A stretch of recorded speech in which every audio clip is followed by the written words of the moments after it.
جنہوں نے نبی کریم صلی اللہ علیہ وآلہ وسلم کو اپنے کندھوں پر اٹھایا، انہیں دنیا نے انصار کہا۔ وہ لوگ جن کے دلوں میں صرف اللہ اور رسول اللہ صلی اللہ علیہ وآلہ وسلم کی محبت تھی۔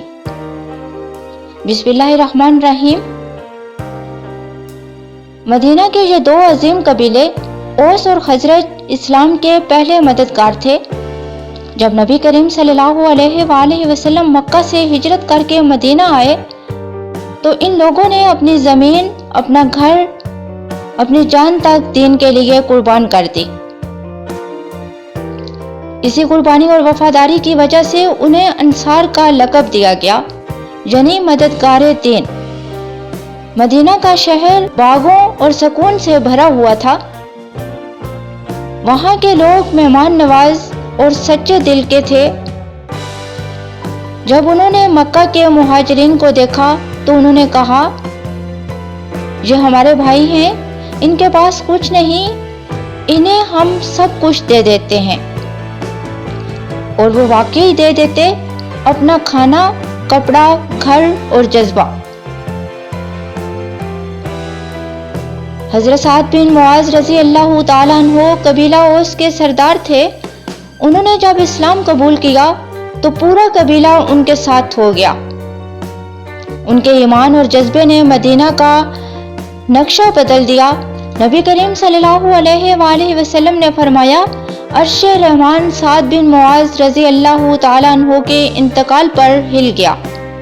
جو ان کا مقام تھا۔ وہ قبیلہ خزرج کے سردار تھے اور نبی کریم صلی اللہ علیہ وآلہ وسلم کے سب سے وفادار اصحاب میں سے تھے۔ ان کا گھر نبی کریم صلی اللہ علیہ وآلہ وسلم کے لیے ہمیشہ کھلا رہتا۔ انہوں نے اپنی دولت اور زندگی اسلام کی خدمت میں لگا دی۔ بدر، احد اور خندق میں ان کا جذبہ سب سے بلند تھا۔ مکہ کے قریب مقام عقبہ پہ مدینہ کے کچھ لوگ رات کے وقت نبی کریم صلی اللہ علیہ وآلہ وسلم سے ملے۔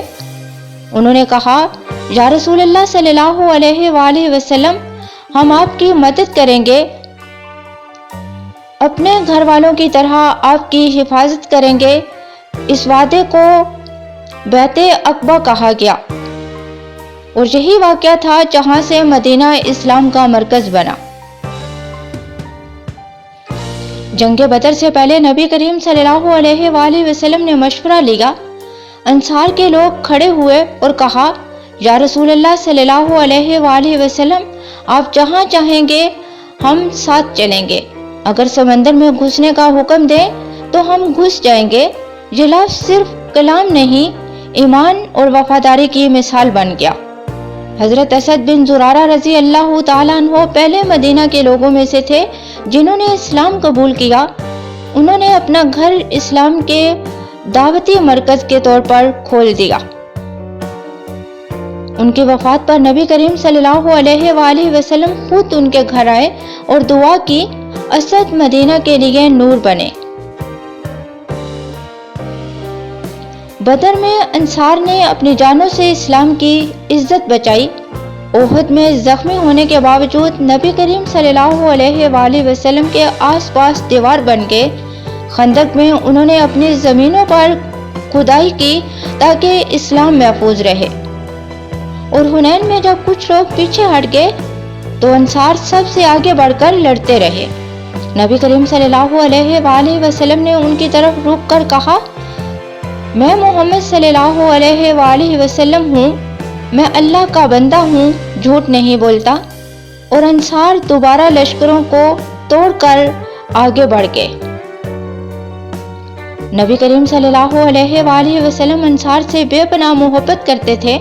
آپ صلی اللہ علیہ وآلہ وسلم فرماتے، انصار میری جان ہے، جو ان سے محبت کرے اللہ اس سے محبت کرے، جو ان سے دشمنی کرے اللہ اس سے دشمنی کرے۔ فتح مکہ کے بعد جب انصار اداس ہوئے، نبی کریم صلی اللہ علیہ وآلہ وسلم نے فرمایا، اگر سب لوگ ایک راستے پر چلیں اور انصار دوسرے تو میں انصار کے راستے پہ چلوں گا۔ انصار ہمیں سکھاتے ہیں کہ ایمان صرف بولنے کا نام نہیں بلکہ عمل اور قربانی کا راستہ ہے۔ اگر ہم بھی اپنے دین کے مددگار بن جائیں تو اللہ ہمیں عزت اور سکون دونوں عطا کرے گا۔ اگر آپ کو انصار کی عظمت اور ان کا جذبہ دل سے محسوس ہوا تو اس ویڈیو کو شیئر کریں تاکہ دوسرے بھی ان کے نقش قدم پہ چل سکیں، اور کمنٹس میں لکھیں یا اللہ ہمیں بھی اپنے دین کا انصار بنا دے۔ سبحان اللہ۔